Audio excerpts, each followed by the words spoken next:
Hello class eighth बेटा chapter number 10 quadrilaterals. Today we are continuing और part 6 की इस वीडियो में एक्सरसाइज 10D के आज हम क्वेश्चन करने वाले हैं। तो 10D एक्सरसाइज को आज हम कंप्लीट कर लेंगे। आई होप आप इस वीडियो को बहुत अच्छे तरीके से देखेंगे, हर एक क्वेश्चन को स्टेप बाय स्टेप समझेंगे। तो चलिए जल्दी से स्टार्ट करते हैं आज के क्वेश्चंस। तो चलिए स्टूडेंट्स, हम आ चुके हैं सेल्फ प्रैक्टिस एक्सरसाइज 10D पर और 1 से लेकर हम 7 तक के क्वेश्चन पिछली वीडियो में कर चुके हैं। आज हम करने वाले हैं क्वेश्चन नंबर 8 से स्टार्ट।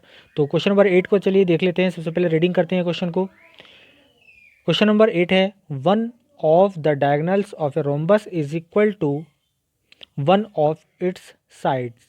देखिए क्या है इसमें, क्या बताया गया है। वन ऑफ डायगोनल, एक डायगोनल जो है किसका, रोम्बस का, वो इक्वल है वन ऑफ इट्स साइड, इसकी साइड के इक्वल है। Find the angle of rhombus. तो यहाँ पर मैं आपको बता देता हूँ एक फिगर बनाकर, जिससे आपको इजीली पता लग चल जाएगा कि हम किस तरह से इस क्वेश्चन को करने वाले हैं। ठीक है, तो यहाँ पर मैं आपको ये दिखा रहा हूँ, ये देखिए, ये एक मैंने यहाँ पर रोम्बस ड्रॉ कर दिया है। इसका नाम रख देते हैं हम A B C D, correct.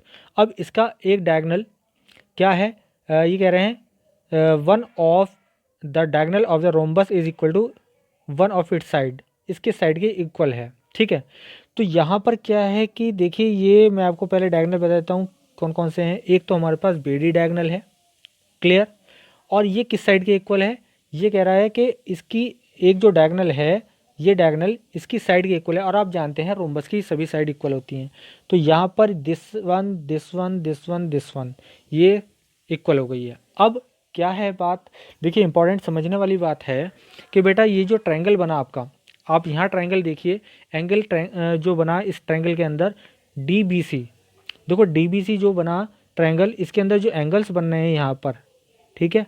अब ये तीनों साइड इक्वल हैं, है ना। मैंने आपको क्या बताया अभी यहाँ पर कि जब एक डायगोनल इसकी साइड के इक्वल हो जाएगा रोम्बस की, तो ये तीनों साइड इक्वल हो जाएंगी। और तीनों साइड जब इक्वल होती हैं तो वो इक्विलेटरल ट्रायंगल होता है। और इक्विलेटरल ट्रायंगल में हर एक एंगल क्या बन जाएगा, वो बन जाएगा आपका 60 डिग्री का, clear.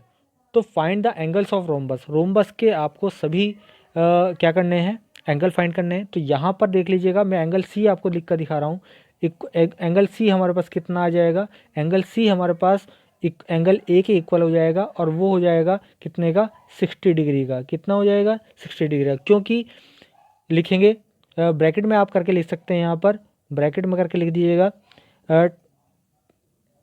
Triangle DBC is equilateral, equilateral, ठीक है, इक्विलेटरल होता है। इक्विलेटरल आप इस तरह से लिखेंगे पूरा करके, इक्विलेटरल, मैंने शॉर्ट लिख दिया है, इक्विलेटरल लिखेंगे आप, ठीक है।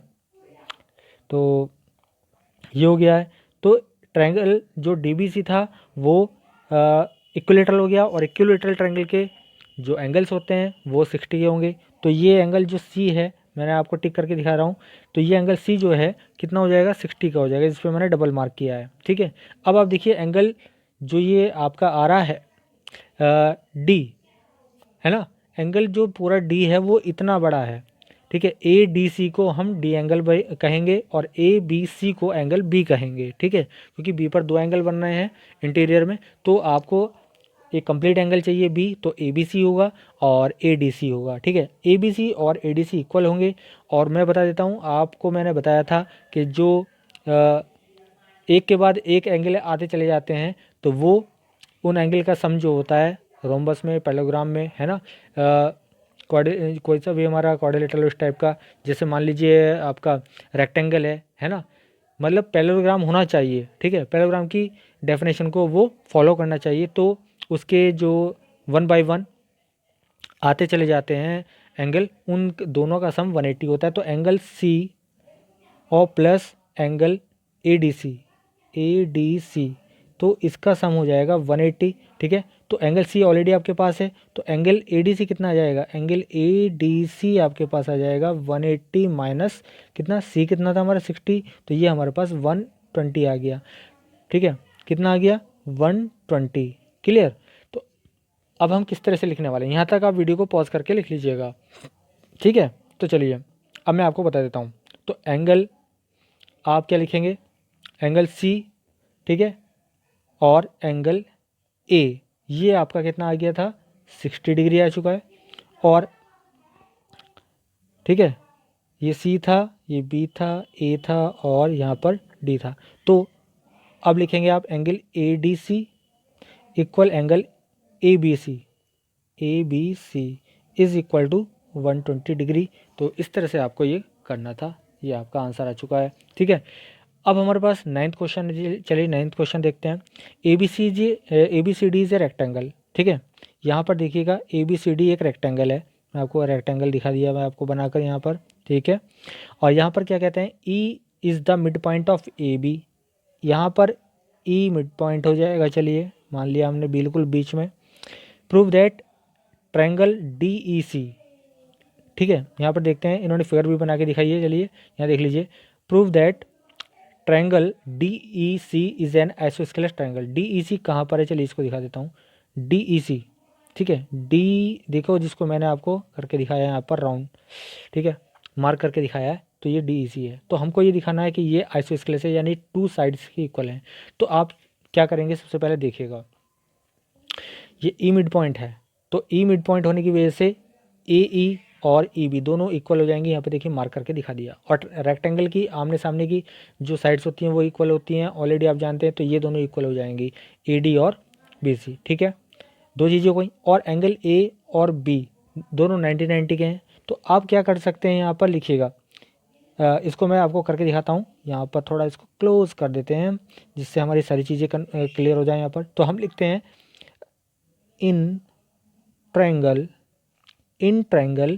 ए D E and B C E, triangle B C E, इन दोनों ट्रायंगल में क्या चीज़ होगी, देखो angle A equal to angle B 90 हो जाएगा बेटा। A E is equal to B E हो जाएगी। क्लियर, 90 क्यों होगा, क्योंकि रेक्टेंगल का जो एंगल होते हैं रेक्टेंगल में वो 90 के होते हैं। और ये मिड पॉइंट दिया है ई, इसलिए ए इक्वल टू बी ई है ना, गिवन है, ये भी गिवन है आपके पास। ठीक है, और थर्ड चीज़ क्या बनी हमारे पास, A D is equal to B C. ठीक है, अपोजिट साइड ऑफ रेक्टेंगल। ये तीन चीज़ें आपके पास आ चुकी हैं। जब तीन चीज़ें आपके पास हो गई किसी भी ट्रायंगल की, तो वो दोनों ट्रायंगल क्या होते हैं, कॉन्ग्रुएंस हो जाते हैं, कॉन्ग्रुएंट हो जाते हैं। कॉन्ग्रुएंसी की कंडीशन लग गई है, तो triangle A D E congruent हो जाएगा ट्रायंगल बी सी ई के। ठीक है, तो यहाँ तक इस वीडियो को पॉज करके आप लिख लीजिएगा। देखिए दो ट्रायंगल हमारे क्या हो गए, क्या हो गए हैं, ये हो गए हैं कॉन्ग्रुएंट। ठीक है, अब हम क्या करने वाले हैं, मैं इसको इरेज कर रहा हूँ, उसके बाद आप देखिएगा A D E, triangle A D E congruent आ चुका है ट्रायंगल बी सी ई के। क्लियर, तो जो कॉन्ग्रुएंट ट्रायंगल होता है उसकी हर एक साइड इक्वल होती हैं करस्पॉन्डिंग में।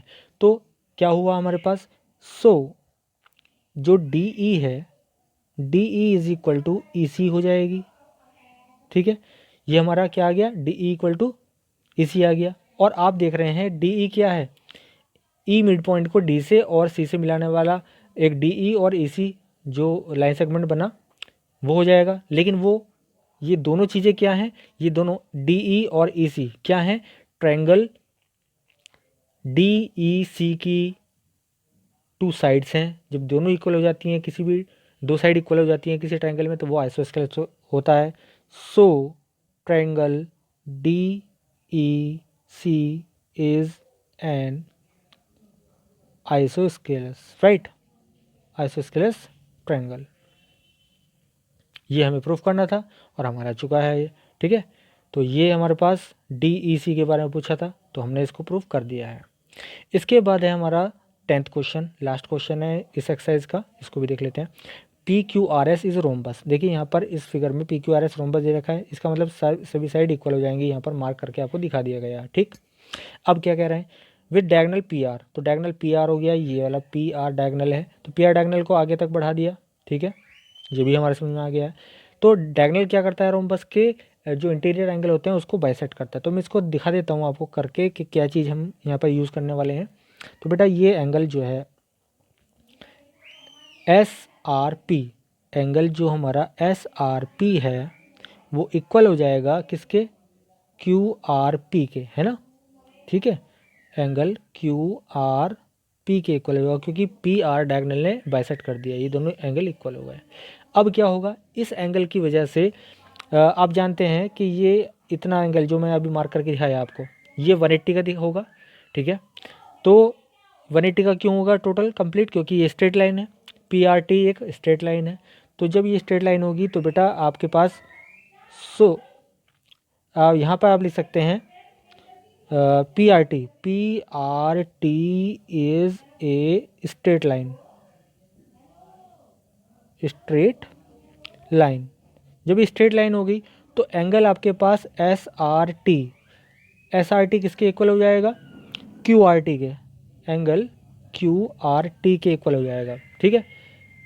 इस बात को अच्छे से समझ लीजिएगा, जब SRP और QRP इक्वल हो गए हैं और PRT एक स्ट्रेट लाइन है तो आपके पास SRT और QRT एंगल एक से हो जाएंगे, इक्वल हो जाएंगे, क्योंकि ये हो जाएंगे 180 से माइनस में कौन सा वाला, SRP और QRP, और दोनों इक्वल हैं तो दोनों की सेम मेज़र आएगी, ठीक है। यहाँ तक आप इसको राइट कर लीजिएगा। अब इसका यूज़ कहाँ करेंगे हम, SRT और QRT का। देखिए क्या है कि हमारे पास अब दो ट्रायंगल हैं।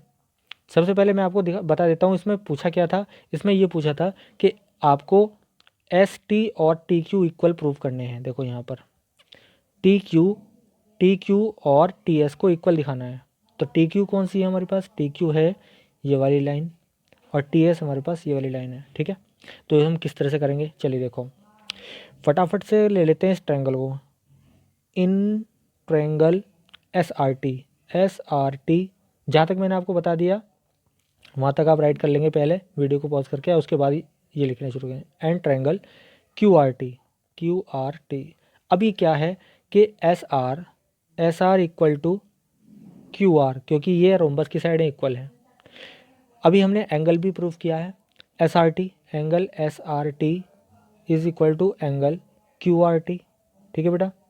और क्या है, RT equal to RT common है, ठीक है।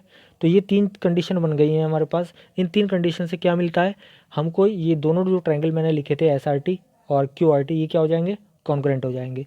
सो ट्रायंगल SRT कॉन्ग्रुएंसी का साइन और ट्रायंगल QRT, बेटा दोनों ट्रायंगल कॉन्ग्रुएंट हो गए हैं। और मैंने अभी बताया था लास्ट क्वेश्चन में, जब दो ट्रायंगल कॉन्ग्रुएंट होते हैं तो उनकी कॉरस्पॉन्डिंग साइड्स जो होती हैं वो इक्वल होती हैं। तो यहाँ पर मैं क्या लिखने वाला हूँ, यहाँ तक आप लिख लीजिएगा, इसको एरेज कर रहा हूँ। तो आप लिख देंगे इसके बाद TS is equal to TQ, ठीक है। CPCT आप ऐसा करके लिख सकते हैं, congruent part of congruence triangle, ठीक है, congruence part of congruent triangle. तो ये हो जाएगा, तो हमारा प्रूफ हो गया है ये भी। तो ये सभी क्वेश्चंस मैंने आपको बेटा करा दिए हैं। वीडियो को पॉज कर करके सभी स्टेप आप अच्छी तरह से लिख लीजिएगा। ये जितने भी क्वेश्चन मैंने कराए हैं सबको आप अपनी नोटबुक में नीट एंड क्लीन राइट कर लीजिएगा। कोई प्रॉब्लम आती है आपको व्हाट्सएप ग्रुप पे हमें मैसेज कर दीजिएगा, आपको हम सॉल्यूशन प्रोवाइड करा देंगे। तो बस आज के लिए इतना ही, थैंक यू।